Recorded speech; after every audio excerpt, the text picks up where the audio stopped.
Mnogi su ljudi danas uvjereni da će se stupa na njihova zdravlja popravljati srazmjerno novcu koji budu trošili na medicinske usluge. Da je potreban što veći broj intervencija, da liječnici točno znaju kakve one trebaju biti. Međutim, usprkos sve većoj potrošnji, medicina ne uspijeva riješiti zdravstvene probleme današnjice. U posljednjih 20 godina raširenost najčešćih bolesti nije se smanjila, a broj bolesti se povećao. Prosječni čovjek danas opterećen je brigom za zdravlje. Odlazi liječniku više nego ikad, šalje ga se na sve više pretraga, ima sve veći broj dijagnoza, uzima sve više lijekova. Ako objektivno i nije bolesni, takvim se osjeća. Uz to, direktne štete od lijekova i medicinske tehnologije poprimaju zabrinjavajuće razmjere. A sve to zato što su lijekovi i medicinski tretmani postali roba na tržištu. A robi nije cilj liječiti ili iskorjenjivati bolesti, već stvoriti profit. Najvažniji čimbenik rastuće potrošnje i njezinih nepoželjnih posljedica jest suvremena medicinska tehnologija. Paradoks leži u činjenici da je toliko problema i štete stvoreno nečime što u značajnoj mjeri uopće nije potrebno. Jesu li suvremeni lijekovi doista ono kako se zovu? Lijekovi. Liječnica Lidija Gajske zapitala se baš to. Zašto potrošnja lijekova raste i kako je zaustaviti? I napisala knjigu Lijekovi ili priča o obmani. A takve priče često srećemo ovdje, na rubu znanosti.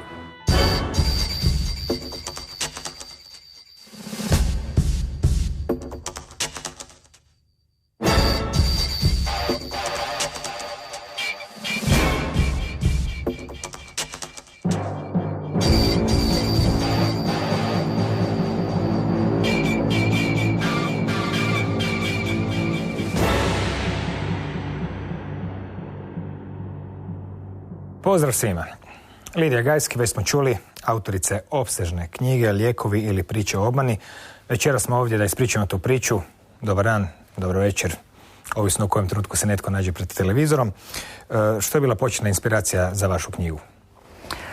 Početna inspiracija, bilo ih je više u biti koje su se poklopile. U prvom redu jedno opažanje za koje ne treba u stvari biti liječnik, da se primijeti da trošimo sve više lijekova, sve veće doze lijekova, da lijekove dobivaju ljudi koji pred 10-20 godina te lijekove ne bi bili dobili.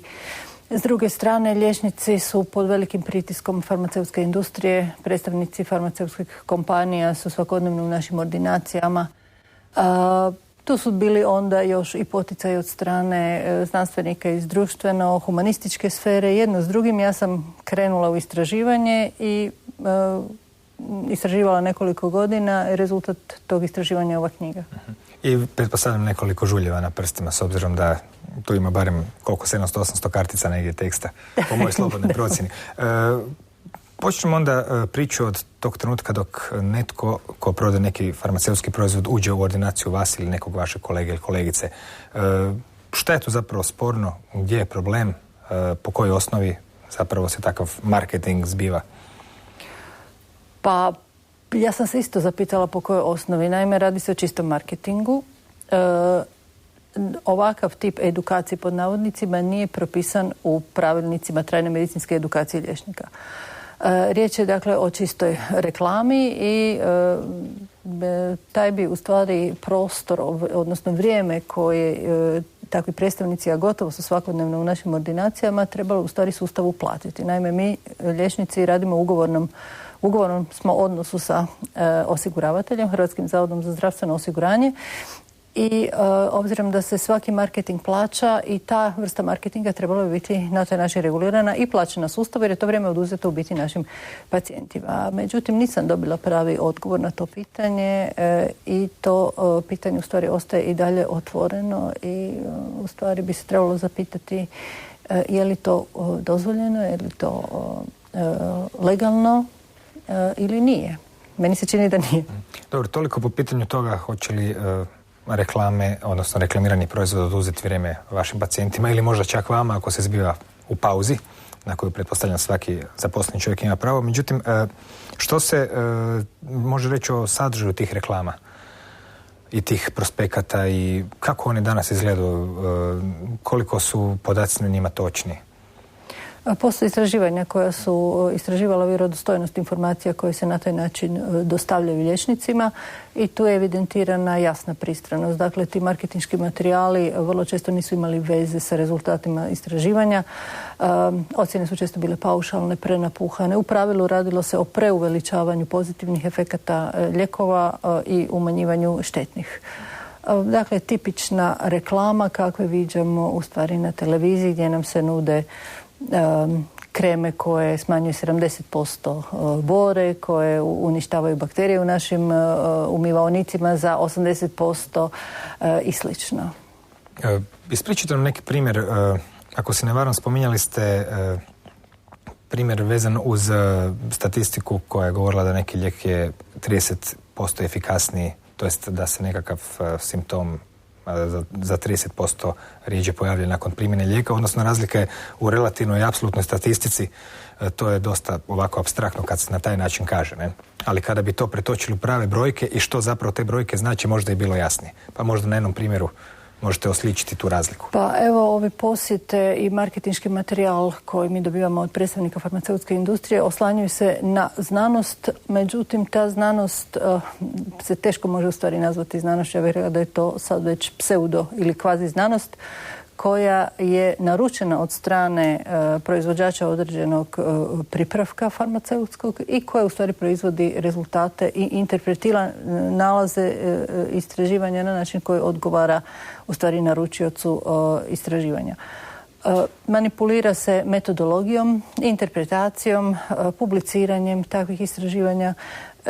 Klasična, recimo, pogreška, namjerna pogreška u metodologiji je na razini uzorka koji se ispituje. Za primjer se mogu uzeti lijekovi za spuštanje kolesterola koji nemaju kliničkog učinka u žena i u istraživanje se uključuje vrlo mali postotak žena, recimo 10, najviše 15%, kako ne bi pokvarile u biti rezultate koji su dobiveni na muškarcima, koji su isto tako vrlo skromni, ali eto, postoje.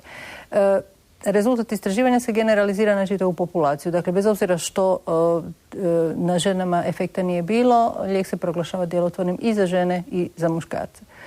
Postoje nakon toga, recimo, manipulacije sa ishodom koji se ispituje.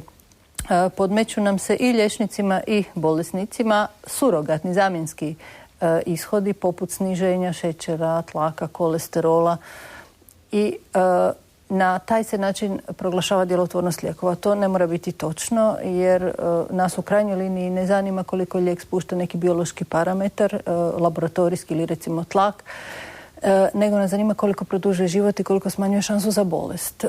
Često, dakle, takvih pokazatelja i takvih učinaka lijeka nema i onda nam se ovakvi zamjenski parametri u biti podastiru i podmeću kao pokazatelji djelotvornosti. Ovo što ste vi spomenuli, to je jedna manipulacija na razini interpretacije nalaza istraživanja. Naime, rezultat jednog istraživanja, kliničkog pokusa sa jednim lijekom, može se prikazati na različite načine. Nama se uglavnom prezentiraju relativni učinci lijekova, naime razlike u efektu između grupe koja je uzimala preparat i one koja nije. I tu se obično izlazi sa rezultatima od 30 do 40%, primjerice lijek za kolesterol smanjuje šansu ili lijek za tlak smanjuje šansu za infarkt ili moždani udar za neki 30 do 40%. Međutim, istina je puno drukčija. Naime, ako se to pretvori u apsolutne brojke, onda iza tih 30 ili 40% vrlo često stoji tek 0,5% ili 1% stvarnog efekta. Naime, lijek smanji šansu za moždani udar koji u populaciji iznosi recimo 1,5% na 1%. Dakle, to je tih 30%. To je tih 30%. Dakle, od 100 ljudi koji u godini dana uzimaju lijek, njih će 1% doživjeti infarkt. Bez lijeka 1,5%. To je tih 30%. Dakle, stvarni efekt lijeka je svega 0,5%. Postoji drugi načini koji bi realnije prikazali učinak lijeka, recimo broj ljudi koje je potrebno liječiti da bi se spriječio jedan infarkt. U ovakvim, recimo, brojkama koje sam spomenula, to je 200. Dakle, svaki 200 godišnje će imati koristi. Ili recimo najrealniji pokazatelj bilo bi koliko jedan lijek produžuje život ili odgađa šansu za infarkt. Međutim, do takvog pokazatelja djelotvornosti se praktički ne može doći. Ono što se prezentira doktorima je ovih 30-40% koji djeluje prilično uvjerljivo. I liječnik onda u toj situaciji procjenjuje, dakle, i razmišlja da je takav lijek koristan i da ga treba propisivati. Prvo poglavlje knjige naslovljeno je štetni učinci lijekova. Do sada smo pričali o statistikama, o načinima kako se nešto predstavlja. Na neki način među ljudima svi mi znamo da je najbolje nekako lijekove izbjegavati i na nekakvoj načelnoj osnovi pretpostavljeno da je zdravija jabuka nego lijek, recimo. Ne? Međutim, malo tko od nas zapravo zna koji su istinski štetni učinci lijekova, što nam oni zapravo rade, kako biste nam to malo približili? Pa vi ste u pravu, dakle, niti profesionalci nemaju stvarne uvide u štetnost lijekova. Štetnost lijekova se nedovoljno istražuje, rezultati takvih istraživanja se nepotpuno i neadekvatno prikazuju.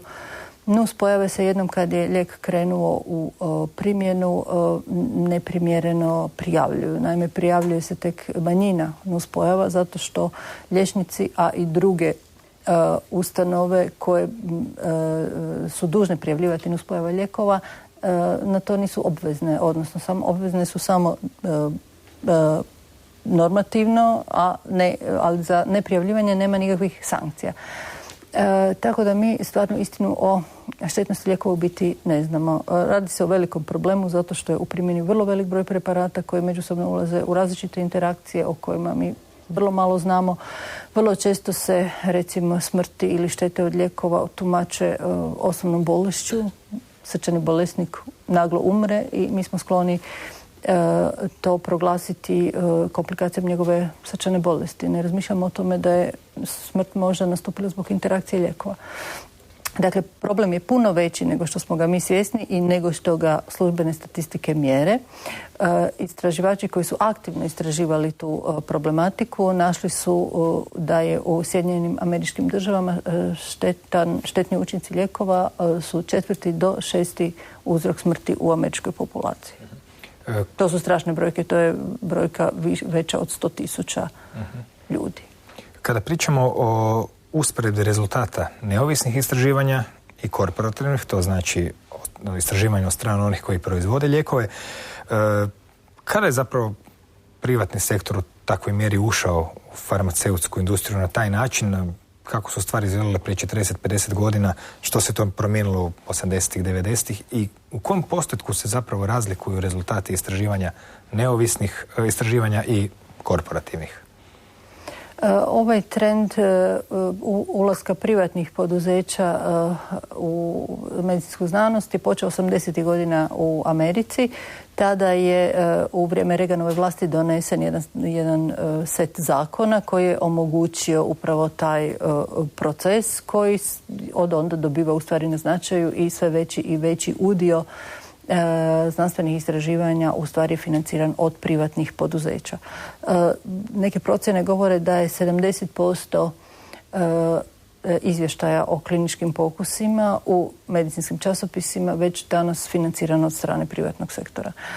To stvara evidentnu pristranost. Naime, istraživanja koja su istražila ovisnost nalaza kliničkih ispitivanja, ali i drugih vrsta primijenjenih medicinskih istraživanja u ovisnosti o njihovome financiranju, našla su da ona privatno financirana imaju šansu da pripravak koji je testiran prikažu 4 do 5 puta češće u boljem svjetlu, dakle kao djelotvorniji, sigurniji, isplativiji nego kad je to isto istraživanje, odnosno vrlo slično istraživanje sa istim pripravkom financirano iz nekog drugog izvora. Dakle, postoji evidentna pristranost koja je, obzirom na veliki udio privatnog financiranja, danas dovela do situacije u kojoj mi u biti nemamo više vjerodostojnu informaciju o lijekovima i liječenju. I to ne samo u području kliničkih istraživanja, nego i u području drugih vrsta istraživanja, recimo epidemioloških ili temeljnih istraživanja, gdje smo također svjedoci da su ta istraživanja postala nevjerodostojna. Naime, svjedoci smo da je proširenost bolesti, recimo koje istražuju epidemiološke istraživanje, puno veća ispada nego je realna. Tako u Hrvatskoj recimo postoje istraživanja koja su našla da od astme boluje 400-500 tisuća ljudi, od migrene također 100.000 ljudi, da je hepatitisom B zaražen svaki 12. čovjek. Dakle, to su Za koliko su veće te brojke po vašim analizama? Pa ja se nisam bavila baš epidemiološkim istraživanjem. Ja nisam istraživala. Vrlo je teško, znate, danas doći do vjerodostojnog istraživanja. Dakle, ono što ja znam iz prakse i iz razgovora sa liječnicima opće prakse je to da su te brojke puno manje. Jel? Da ove brojke kojima se barata u javnosti najčešće u povodu dana hepatitisa, dana... Baš je lijepo što bolesti imaju svoj dan. Da, to je dio PR strategije promidžbe tih bolesti. Jel? Dakle, te brojke apsolutno nisu realne. Kao da nije bilo dovoljno strašno što smo imali dan rada, pa smo morali slaviti nešto tako teško. Kada pričamo o jednom drugom trendu, onda se zapravo trebamo vratiti nekakvih barem 50 godina u prošlost, kada je farmaceutska industrija na neki način bila još u svojim začecima. Nije da se razumijemo tu materiju, to sam pročitao kod vas u knjizi i u razgovoru s vama saznao, ona je zapravo zadovoljavala tržište koje su činili zaista bolesni ljudi. Ako sam dobro shvatio, to tržište bolesnih ljudi više nije tako brzo raslo kao što je rasla želja da se proda što više lijekova. Došlo je do potrebe zapravo da se nađu nove mušterije. Pa očigledno da je onda bilo potrebno stvoriti nove bolesti. Na koji način se danas, ako možemo to tako ugrubo reći, stvaraju nove bolesti? Kakvim to prezentacijama se zapravo one promoviraju? Da, farmaceutska industrija je silno narasla u zadnjih nekoliko desetljeća zato što je na plodnom tlu medicine i zdravstva gdje se praktički sve može prodati. Niko nije postavio granice. I sad je to jedan gigantski kompleks koji u biti više ne uspijeva zarađivati na bolesnima, nego i ne smije si dopustiti da liječi bolesti, eradicira ih, nego ih mora održavati kroničnima i stvarati nove. Postoje različiti koncepti kako se to danas radi, dakle postoje način na koji se zalazi u zdrave i proglašava ih rizičnima za stvarne bolesti. Jedan od tih koncepata je koncept čimbenika rizika. Time je, na primjer, od kolesterola stvoren čimbenik rizika za srčani udar, od povišenog krvnog tlaka za moždani udar, od šećera rizik za sljepoću, za otkazivanje bubrega i sl.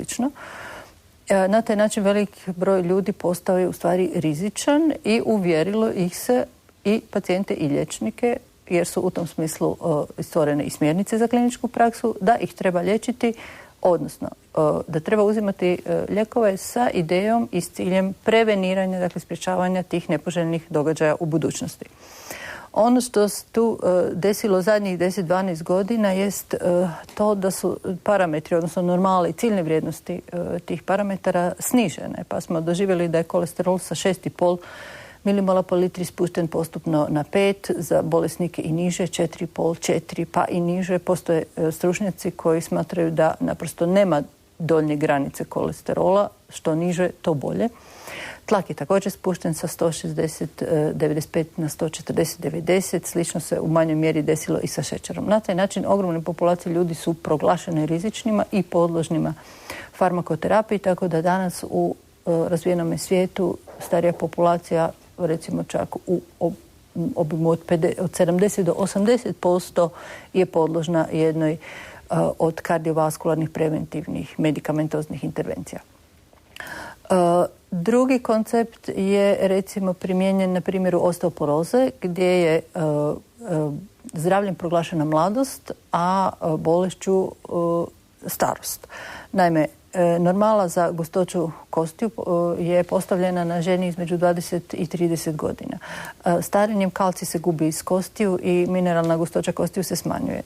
Na taj način žena od 50 godina već ima značajnu šansu da bude u graničnoj kategoriji osteopenija, a žena od 70 godina da ima osteoporozu. Mada su to zapravo njihove prirodne vrijednosti za njihove godine. Radi se o fiziološkom procesu starenja. Međutim, i tu dakle je na neki način legitimno i poželjno olakšavati tu starost i njezine manifestacije, čak i ako je ona fiziološka. Dakle, i to se može prihvatiti. Međutim, kad analizirate učinkovitost lijekova, intervencija koje se nude na području osteoporoze, onda vidite da praktički nema učinka, osim za jednu manju skupinu, vrlo malu skupinu ljudi koji imaju izrazito krhke kosti i doživljavaju spontane prijelome i slično. I možda još da spomenem cijepljenje, kao isto jedan od modela i načina na koji se može zarađivati jako dobro na zdravim ljudima. Svjedoci smo da se uvode stalno nova cjepiva.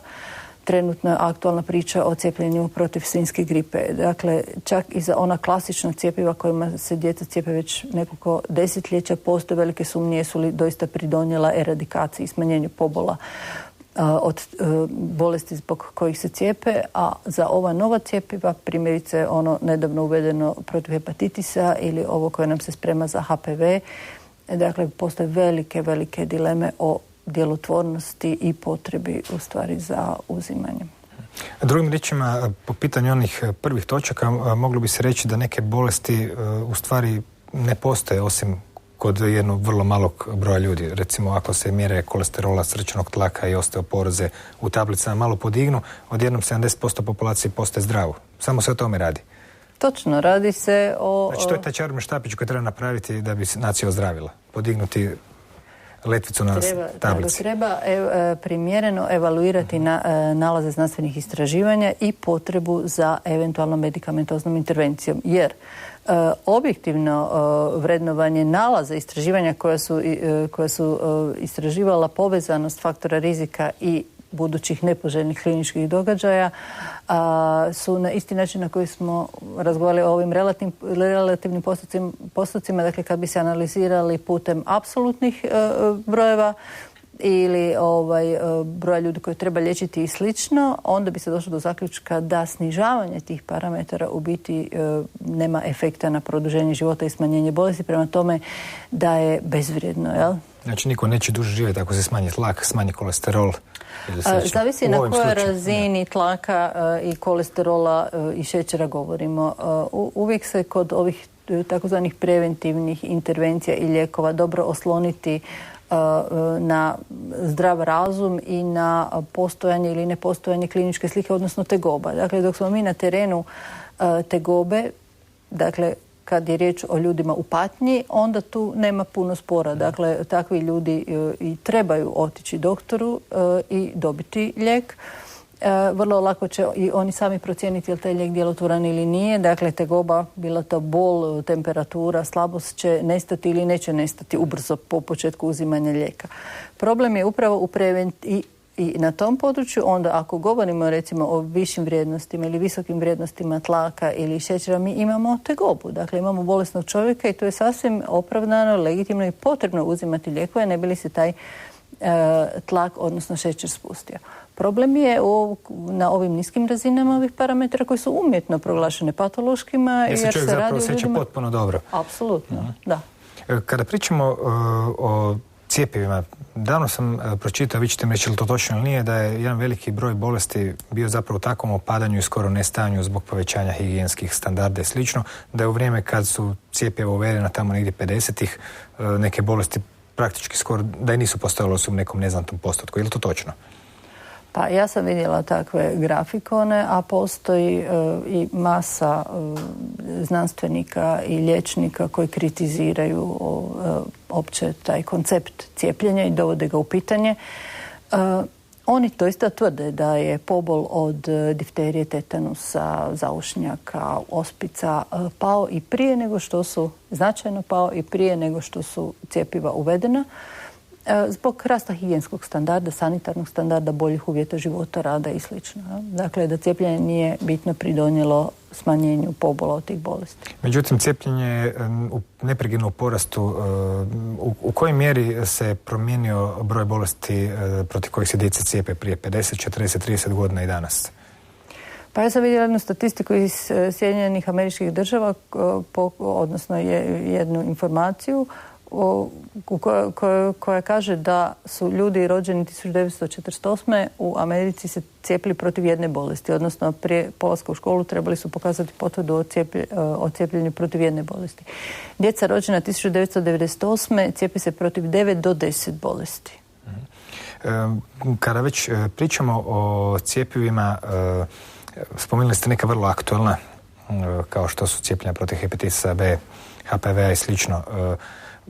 Gdje se zapravo mogu naći prigovori tim cjepivima po pitanju, recimo, upitnika nad time da li se zaista zna što je uzročnik neke bolesti, pa po pitanju toga da li je neka bolest doista toliko raširena da treba protiv nje cijepiti ili postoje puno jednostavniji načini da se ona riješi. Dakle, ako se preskočimo ovih prvih 7-8 bolesti koje su nam uveli prije 20, 30, 40 godina, ovo što se sad zbiva, u kojoj mjeri je tu moguće naći kritike, na kojem polju? Pa upravo ovo što ste spomenuli, dakle, niti se radi o značajnim javnozdravstvenim problemima. Na primjer, u kojih, recimo, bolesti? Na koje bolesti se mislite kad kažete da nije značajni? Pa ove bolesti koje ste spomenuli, ili recimo sad nam se sprema cjepivo od svinjske gripe. Mi uopće ne znamo kakva je stvarna patogenost tog uzročnika, da li će uopće doći do pandemije, epidemije. Dakle, potreba za cijepljenjem je vrlo upitna. Jel? S druge strane, djelotvornost cjepiva često je dokazana pomoću istraživanja tipa onako o kakvom sam govorila, dakle, privatno, riječ je o privatnom istraživanju. Primjerice 12... Štetnost cjepiva je također nepoznata i neistražena. Tako da tu postoje vrlo velike dileme, jel? Dileme vezane uz obavezno uvođenje obaveznog cijepljenja u kalendari cijepljenja. Sad se spominje već, ja mislim, 12-godišnje djevojčice za cijepljenje protiv raka grlića maternice. U kojem postotku uopće ta bolest zastupljena kod nas i postoje li bolji načini za spriječiti osim cijepljenja djece? Pa govori se o tome da oko 300 žena u nas oboljeva godišnje od raka grla maternice koje bi se cjepivom trebao sprječavati. Od toga 100 umre, međutim postoje, dakle, kao što ste rekli, djelotvorni načini sprječavanja te bolesti, dakle edukacijom omladine vezano uz njihov seksualni život, potom redovitim ginekološkim pregledima, jer posjedujemo vrlo efikasan citološku pretragu Papa bris koji nam otkriva bolest u vrlo ranoj fazi kad je ona izlječiva. Postoje i supstance kao što su interferon koje su vrlo djelotvorne protiv ove vrste bolesti i slično. Dakle, nije potrebno cijepiti kompletnu populaciju. Znači, slično se događa koji 50-ih bolesti zapravo u padu u trenutku kad se cjepivo uvodi. Odnosno, dosta efikasnih metoda postoji. Ta bolest je u padu. A hepatitis B, kako stoje stvari s njim, s obzirom to je jedno od cjepiva? Hepatitis B je ograničen na rizične skupine i nije takav javnozdravstveni problem kakvim nam se predstavlja. Dakle, po mom mišljenju, a to je subjektivno mišljenje i mišljenje nekih kritičara cijepljenja, takvo cjepivo nema opravdanja uvoditi u obavezni kalendar cijepljenja. Međutim, ono zašto ja plediram općenito jest uspostavljanje jednog objektivnog sustava vrednovanja djelotvornosti lijekova i potrebe za lijekovima, naročito ovim preventivnim intervencijama. Dakle, ja mogu sad tvrditi da to cijepljenje po mom mišljenju nije potrebno. Međutim, možda nisam u pravu. Dakle, ja se zalažem za to da uspostavimo jedan sustav koji će objektivno vrednovati ove kategorije. Dakle, u takvom jednom odboru, nazovimo ga tako, bi morali sjediti stručnjaci različitih struka, ne samo liječnici i prirodno-znanstvenici, nego i znanstvenici iz društveno-humanističke sfere, potom ekonomisti, sociolozi, psiholozi i pacijenti, dakle i bolesnici, odnosno predstavnici pacijenata koji bi isto tako iz svoje laičke pozicije procjenjivali o tome treba li im nekakva zdravstvena intervencija ili ne. Naime, istraživanja su pokazala da laici, odnosno bolesnici, drukčije vrednuju potrebu za lijekovima i djelotvornost lijekova od profesionalaca. To postoje velike razlike. U toj igri između trgovine lijekova, nadzora na njima, procjene učinkovitosti nekih lijekova, postoji nekoliko strana koje ovako teoretski gledano su sasvim logično i dobro zastupljene. Na jednoj strani su privatni proizvođači, farmaceutska industrija, protiv kojih zapravo vi, koliko sam shvatio u ovoj knjizi, nemate ništa posebno, s obzirom da oni rade svoj posao, a njihov posao naravno nije liječiti ljude, nego zaradi novac na proizvodu. Međutim, postoje naravno stručnjaci u javnom sektoru koji su, dakle, na novcu poreznih obveznika, koji bi zapravo trebali, kako bi se reklo, raditi za građane, a ne za lijekove. I s treće strane postoji još, evo imamo i udruge pacijenata i znači kada pogledamo iz velike visine tu sliku, sve se čini dosta dobro i nekakav sustav kontrole i nadzora kao da bi mogao postojati. Kako u praksi izgleda obrazovanje, stipendije koje liječnici dobivaju, sponzorstva koje imaju udruge pacijenata, da li su to za udruge pacijenata koje su samostalne, neovisne ili imaju svoje sponzore? Gdje je u tom među odnosu tih triju skupina nastao problem zbog čega potrošnja lijekova raste, a broj bolesti ne pada? To je naravno malo kompleksno pitanje, ali imamo vremena. Ulaskom privatnog kapitala u zdravstvo i medicinu stvoren je sukob interesa glavnih aktera toga sustava, počevši od znanstvenika preko liječnika praktičara, akademskih liječnika, dakle stručnih autoriteta za određena područja, farmakologa, pa sve do novinara i do udruga pacijenata. Farmaceutska industrija naravno također u sukobu interesa i ona je pokretač cijelog sustava. Međutim, njena etika i logika je profit, kao što ste rekli. I to je legitimno jer privatna poduzeća u biti imaju odgovornost prema svojim dioničarima, vlasnicima, a ne prema društvu. Dakle, njihov prioritet i primarni interes i stvaranje profita, to je simbol njihovog samoodržanja, a ne liječenje ljudi i dobrobit bolesnika. Oni koji su zatajili u ovoj priči su stručnjaci i političari. Dakle, oni koji žive na javnom novcu i trebali bi braniti interes društva, interes bolesnika, racionalnost i slično. I na način da su se stavili u stvari u službu farmaceutskog sektora, odnosno medicinske industrije i svoje sekundarne interese, bilo materijalne, bilo gradnju karijere, stavili u prvi plan i podredili primarnom interesu, a to je općem dobru.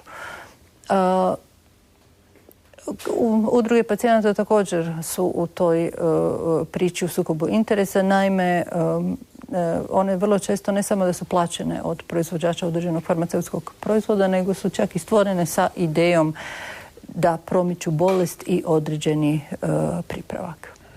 Na koji način počinje i kako se nastavlja ta sprega između nekakvih profesora, doktora koji se bave na ovaj ili onaj način medicinom? Neki su liječnici, neki su možda nešto potpuno drugo ili nekakvi istraživači. U koje sve pore tog sustava obrazovanja i općenito sustava svakodnevnog rada, da tako kažem, je ušla farmaceutska industrija? Na koji način?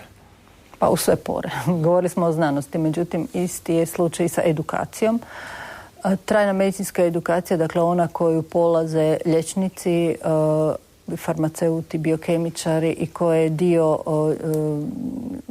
nešto što oni moraju zadovoljiti u biti da bi mogli uopće raditi, je u velikoj mjeri organizirana i financirana također od strane privatnog sektora i sve svodi se u pravilu na marketing. Dakle, to nije više vjerodostojna edukacija koja bi distribuirala na objektivan i realan način znanstvene spoznaje. Dakle, nakon edukacije tu je politika, dakle, to o tom ne moramo pričati, dakle, zdravstvene vlasti i vlasti nacionalnih država ili supranacionalnih institucija su također u velikoj mjeri financirane i izlobirane u biti i na razini zakonodavne vlasti i na razini izvršne vlasti i pravosuđa od strane velikih transnacionalnih korporacija. Tako da je problem vrlo, vrlo velik, vrlo kompleksan i dakle kad se jedan sustav kao što je zdravstvo i medicina ne postavi na profitnim načelima, dakle onda nastaju silne devijacije, deformacije. Prvo nastaju ogromni troškovi, nepotrebni troškovi. smanjuje se dostupnost zdravstvenih usluga i zdravstvene zaštite siromašnijem sloju stanovništva, nastaju brojne etičke dileme. Dakle, stvara se jedan nered i na kraju sustav počinje funkcionirati ne na dobrobit njegovih korisnika, dakle u cilju liječenja bolesti i očuvanja zdravlja, nego radi zarade pojedinih segmenata toga sustava. To je vrlo lijepo opisao kolega Dražen Gorjanski u svojoj knjizi nedavno objavljenoj Je li hrvatski zdravstveni sustav, gdje on tumači da se u biti sustavi koji se bave nepoželjnim događajima, a takav je zdravstveni sustav, slično kao sustav vojske, policije i pravosuđa, ne smiju biti financirani na profitnoj osnovi, dakle plaćeni prema broju usluga koje obavljaju, jer onda njihov cilj u stvari njima nije više u interesu, dapače u interesu im je proizvoditi što više svojih usluga i na taj način u biti gubi se u stvari njihov osnovni cilj i ono zbog čega su u biti nastali. To je bilo kao da je vatrogasac plaćen po broju požara koje ugasi. Kruži priča da su nekad davno u Kini liječnici bili plaćeni samo ako su im njihovi pacijenti bili zdravi. Ako je bili bolesni, ništa. Apsolutno. Dakle, liječnici bi i cijeli sustav trebao biti plaćen paušalno, u biti neovisno o broju usluga. Kad spominjete ovako načelno pojmove koji su vama bliski, možda bi za nas lajke malo osličenja dobro došlo. Primjerice, nekoliko stranica u knjizi ste posvetili brojnim primjerima raznih kongresa i sličnih stvari koje u stvari često put su više putovanja nego kongresi. Kako taj sektor u stvari izgleda gdje na neki način, farmaceutska industrija financira dodatnu edukaciju i to je naravno dobra prilika da se možda malo i prepute, odnosno je li tako ili nije? Vi ste naveli neke primjere, pa možda nam možete to malo približiti. Da, pa to je istina. Nedavno, neki dan sam čula da su se dijabetolozi naši vratili sa krasnog jednog 7-dnevnog putovanja u Tursku, sve je naravno bilo plaćeno. Na takvim putovanjima koje se obično zovu seminarima, edukacija je svedena na 2 ili 3 predavanja, ostalo je turizam, a i ta edukacija se u biti ne bi mogla nazvati edukacijom, radi se o čistom marketingu. Da, liječnici putuju, liječnici dobivaju poklone od onih sitnih poput olovaka i rokovnika do onih malo krupnijih kao što su mobiteli, kišobrani, kompjuteri i slično. Međutim, nije problem u toj relativno, ja bih rekla, ipak sitnoj korupciji. Problem je u krupnoj korupciji kao što je i to općenito i na primjeru politike, dakle, a to je korupcija na razini stručnih autoriteta i na razini zdravstvene politike. Pa ja osobno, s obzirom da imam, i svi imamo nekog prijatelja liječnika ili slično, niti su ti liječnici u svojim koji rade po bolnicama, da neki bogataši i tako dalje. Meni se osobno sviđa da oni malo putuju i vide svijeta na račun farmaceutske industrije koje zapravo ne fali novca. Pitanje je zapravo što se psihološki događa u uzvratu na takve, recimo, da kažemo, usluge. Ne? Pa i tu postoje pokazatelji, dakle, opet istraživanja koja su dokazala da liječnici više propisuju preparate onih tvrtki koji ih češće obilaze, koji ih daruju, ugošćavaju i slično. Mada liječnici vrlo često toga nisu svjesni. Jer oni u biti i nisu svjesni u čem je tu problem, u čem je korupcija, jer naprosto ne znaju, nemaju tu vrstu uvida. Ne znaju da lijekovi koji propisuju su vrlo često beskorisni i nepotrebni. A kad na prospektima piše da radi 30% učinka? Da, da. Tu postoji sad jedan još malo širi, dublji društveni problem kada se radi o privatizaciji znanosti. Poznato je, na primjer, da recimo razlike između istoka i zapada, između Rusije koja dugo nije bila država temeljena na privatnom kapitalu i Amerike koja je to oduvijek. Postoji razlika u stavu, u načinu, čak u nekakvoj vrsti slobode znanstvenika, što je čak pomalo i apsurdno zvuči s obzirom znamo da je na istoku gdje je vladao SSSR sve bilo zapravo puno rigidnije.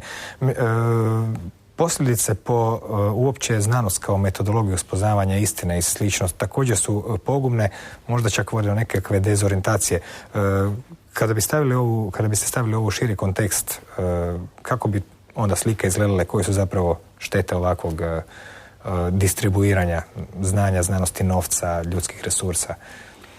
Naša civilizacija je znanost praktički poistovjetila s istinom. Ona je naše glavno uporište u donošenju svih mogućih odluka. Kad vi dopustite da se takva jedna esencijalna djelatnost i segment života komercijalizira i privatizira za nečije kratkoročne privatne interese jedne manjine, jedne grupe, onda smo mi praktički obezglavljeni. Dakle, mi više nemamo uporište jer informacije koje nam takva znanost dostavlja nisu vjerodostojne. S druge strane, sam predmet istraživanja postaje problematičan. Naime, privatni biznis zainteresiran je za kratkoročni profit i za ono o čem smo govorili, dakle ne više za liječenje bolesti nego za njihovo održavanje i zarađivanje.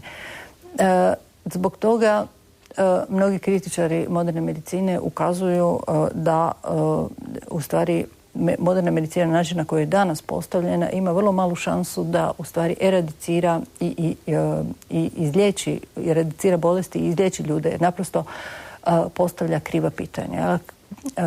Primjerice, navodi se primjer raka gdje se lijekovi registriraju na temelju smanjenja tumorske mase. Na taj način se vrlo lako mogu registrirati, ući u primjenu, međutim smanjenje same tumorske mase ne mora imati puno veze i često nema veze sa preživljenjem. Jel?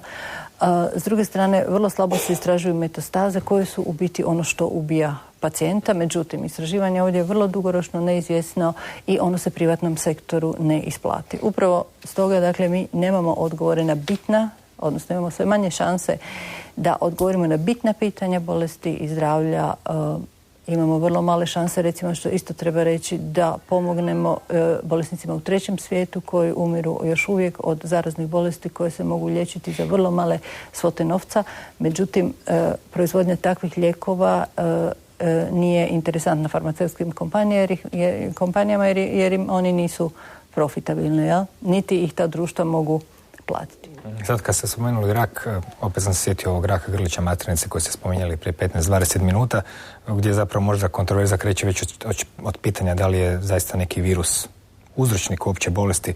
Znači, sama pitanja, ako sam dobro shvatio, se mogu postaviti od same najpočetnije teze koja kasnije u slijedu dovodi do cijepljenja.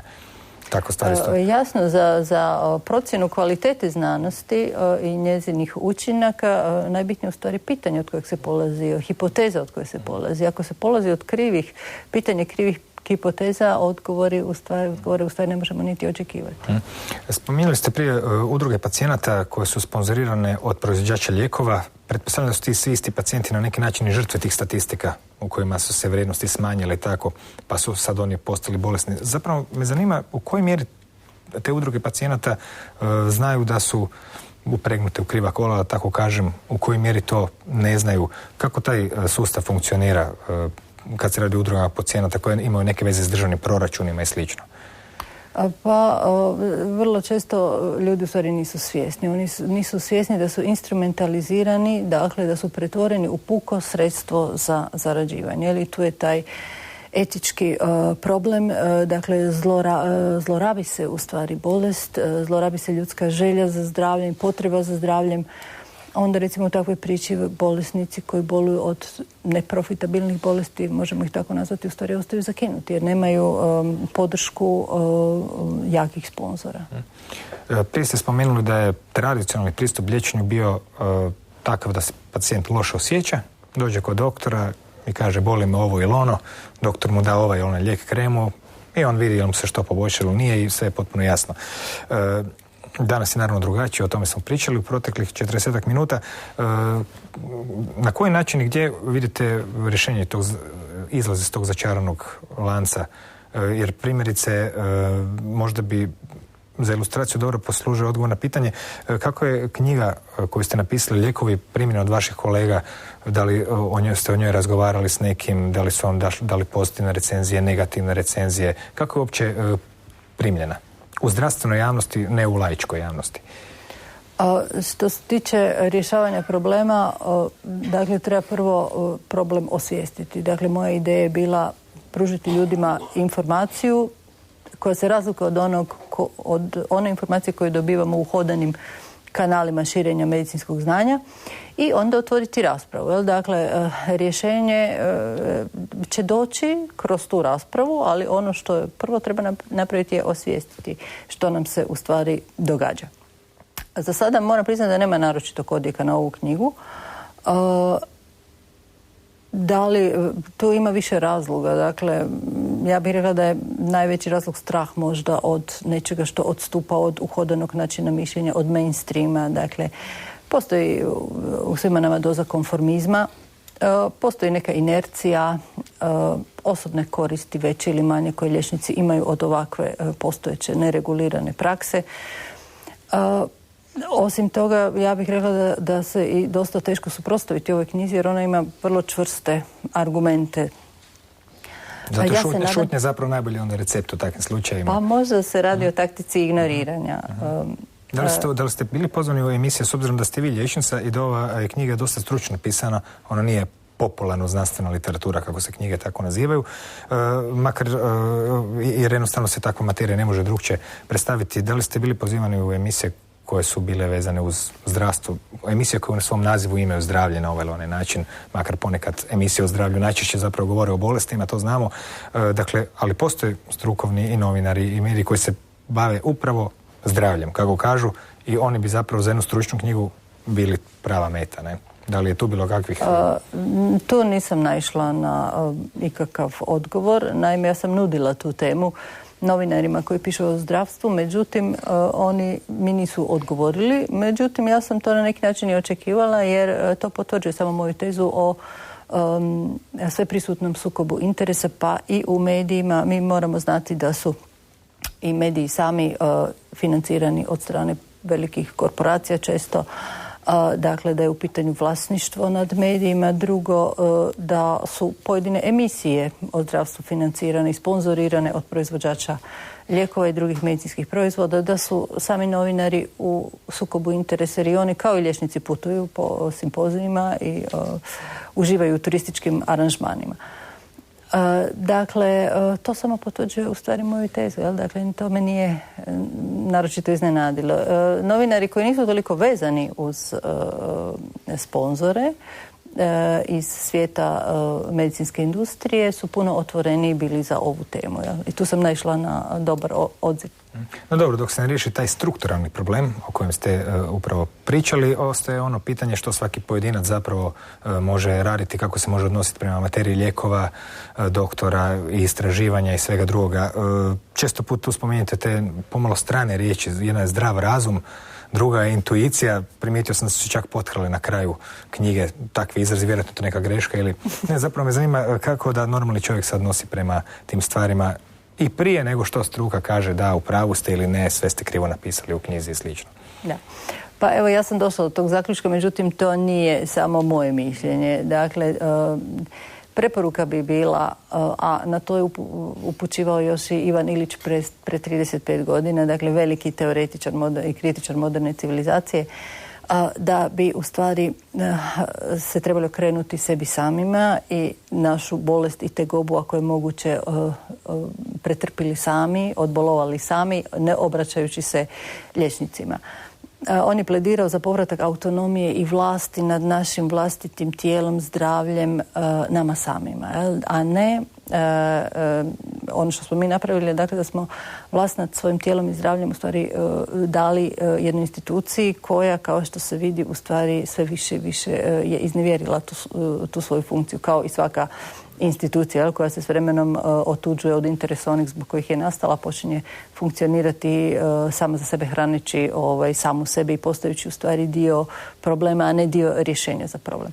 Dakle, vrlo često će biti korisno danas u susretu s modernom medicinom vratiti se zdravom razumu, osjećaju, osobnom laičkom iskustvu i intuiciji. Dakle, razmišljati na način